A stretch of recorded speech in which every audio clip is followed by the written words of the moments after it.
Bon dia, famílies. Benvinguts i benvingudes a un nou vídeo.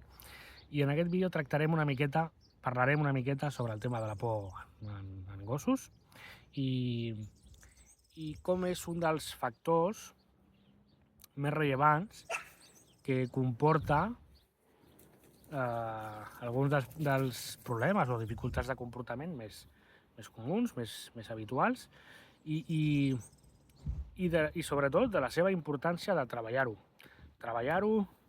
i de no conformar-se a arribar a un punt que per nosaltres sigui òptim i que ja està, sinó ser conscients de que, ostres, és un aspecte molt important i de que quan més ho puguem treballar i més recursos pugui obtenir el gos i més seguretat vagi adquirint, sens dubte tindrà una vida molt millor. Per tant, crec que aquí hi ha un aspecte fonamental, que és el benestar i la qualitat de vida del gos, que es veurà repercutida en la convivència amb la família. Val? Llavors, a vegades, un dels aspectes que volia parlar una mica en el vídeo és el conformisme de les persones, no? Hi ha vegades que la gent té problemes amb el gos, veu que el gos té un problema, però no el porta a cap lloc a treballar-ho. A cap lloc. És a dir, és capaç de que el gos estigui tota la seva vida sentint-se amb por a sortir al carrer, a relacionar-se amb un altre gos o el que sigui, perquè la família de la persona no li dona la importància que té i no ho treballa. I això és un greu error, evidentment. Imaginem que ens passés a nosaltres, no? Ens agradaria que si tinguéssim una dificultat ho poguéssim treballar i trobéssim algú que ens pogués ajudar a elaborar i a treballar allò que necessitem. Doncs amb els gossos passa igual. Per tant, sobretot en gossos petits, no? Que a vegades com no molesten tant, entre cometes, les dificultats que puguin tenir, doncs mira, si el perro ladra, el gos borda i tal, i de forma incansable i no passa res, què més dona, no? I no, sí que dona, sí. Dona que estàs perjudicant la seva salut mental, no li estàs donant una bona qualitat de vida i no li estàs donant una bona qualitat de vida perquè tu no vols, per falta de voluntat. I això és greu, perquè no ho faríem amb ningú, amb cap ésser estimat, doncs amb el nostre gos tampoc, no? I això forma part de construir també una societat més equilibrada i més digna, al final, no? I quan més tinguem en compte la resta d'animals, en aquest cas els gossos, doncs al final millors persones també ens convertim, no? I sens dubte també es tracta d'això. Per tant, la por al final és un element molt important que hem de tenir molt present i que hem de treballar de la manera, diguem-ne, abordar-ho quan més aviat millor, sabent que hi ha casos que s'allarguen moltíssim i que és un aspecte molt complicat, perquè pot diguem-ne, tenir com diverses ramificacions de resposta, no? No sé, per exemple, és molt comú, no, trobar-se gent que diu és que mi perro, el meu gos és que és dominant i li agrada dominar i quan veu un altre gos no sé què, i és que quan veu un mascle no sé què, i és que... No? I també hi ha una part, no, d'una concepció del comportament dels gossos que no és real, que no té res a veure. Moltes vegades es confon la inseguretat i la por amb seguretat. No? Una mica a veure, per posar-hi un paral·lelisme, una mica tot el tema de les personalitats narcisistes en persones, que molt sovint s'interpreten com a personalitats segures de si mateixes i realment no tenen... O sigui, no va per aquí la cosa. Són persones que tenen una personalitat narcisista, val? Amb un ego molt gran i que es confon. No? Es confon el narcisisme amb una persona segura de si mateixa, val? I no té per què. Val? De fet, hi ha molts narcisistes que són molt insegurs, val? I per això necessiten tota aquesta, diguem-ne, cuirassa, no? Tota aquesta fatxada per anar pel món d'una manera que realment no són. Vale? Però bueno, això amb persones.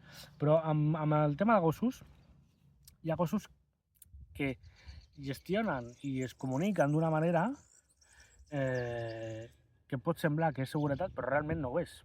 És inseguretat, no? No sé, en un vídeo anterior que he penjat de la boira, que anava abordant cap a un gos que venia, allà és un clar exemple d'inseguretat. Per què? Doncs per com ho fa, pel tipus de lladruc, pels sorolls que fa, els sons que fa, com es mou, com ho gestiona... Bueno, tot això indica inseguretat. Val? Per tant, és un aspecte que en el meu cas doncs, estem treballant. Això no vol dir que el gos sigui 100% o acabi sent 100% segur de si mateix, perquè entraran molts factors aquí en qüestió. Val? Tema genètica, tema del seu sistema nerviós, tema dels aprenentatges, sens dubte, que això és de les coses que més es poden treballar. Tota aquesta amalgama d'aspectes s'interrelacionen entre ells i depenent de quin pes tingui un i de quin pes tingui un altre, doncs el gos evolucionarà més, evolucionarà menys i, sens dubte, també depèn del treball que es faci, de la metodologia que s'utilitzi, etc. Val? Per tant, val a dir que la por és un element que està immers en molts dels problemes de comportament de gossos que es llencen a patinets, a bicicletes, a gent que corre, a altres gossos, a persones. La majoria, hi ha un alt percentatge d'accidents i d'incidents amb gossos que tenen a veure amb la por.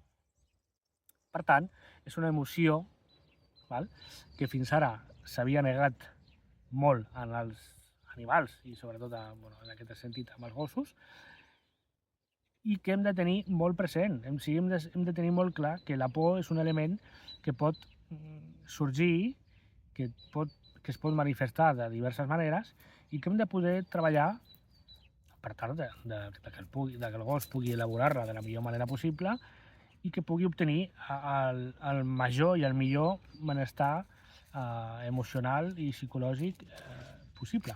Val? I que, sens dubte, això es veurà reflectit en una major qualitat de vida i en una major i millor qualitat en quant al seu benestar. Mireu, aquí la senyoreta, no sé si la veieu, però bueno, val? Per tant, això, la por és un aspecte que hem de poder, diguem-ne, treballar i que hem de tenir molt, molt present per tal de que el gos tingui una major i millor qualitat de vida. Val? Vale. I que això, i que a vegades hi ha persones o famílies que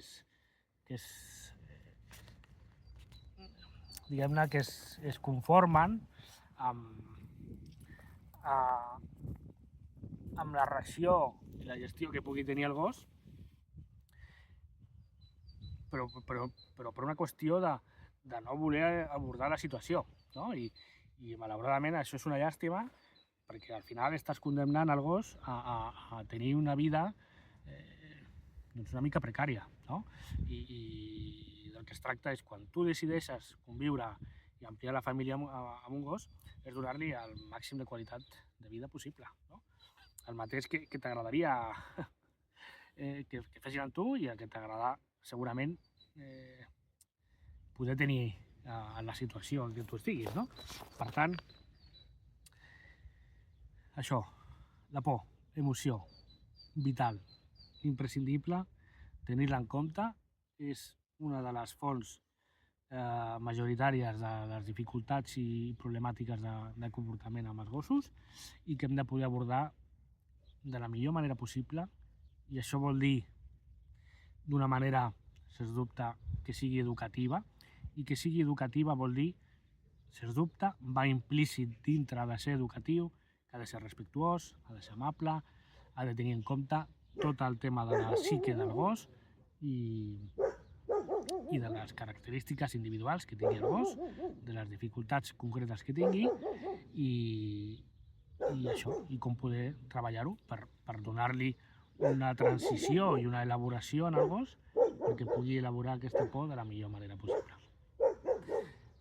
I això, mira, ara Boira està abordant a un senyor que passa, per tant, un clar exemple de tot just del que estem parlant. Val? Per tant, això, si us ha agradat el vídeo, doneu a m'agrada, compartiu-lo amb els vostres familiars, vostres amics, etc, perquè aquesta manera d'entendre la vida compartida amb gossos doncs arribi a més gent. Moltes gràcies i fins la propera. Ara intento gravar-vos a la boira, a veure si es veu.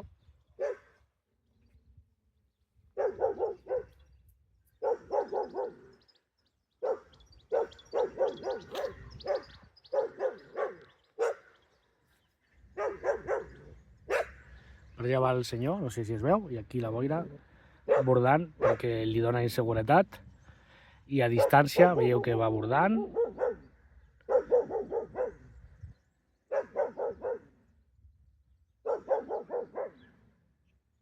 Bueno, això en el seu cas és un canvi que ha fet, perquè abans la seva reacció era fugir i amagar-se, i això és un pas, tot i que poder a simple vista sembla que no és positiu, però ho és i molt.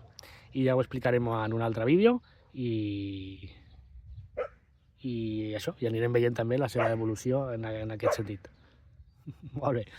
Vale, famílies, doncs ara sí. Si us ha agradat el vídeo, sisplau, compartiu, doneu m'agrada.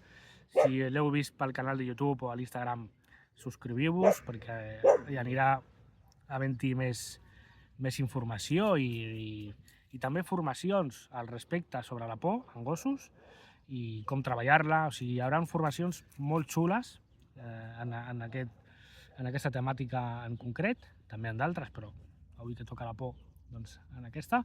I això.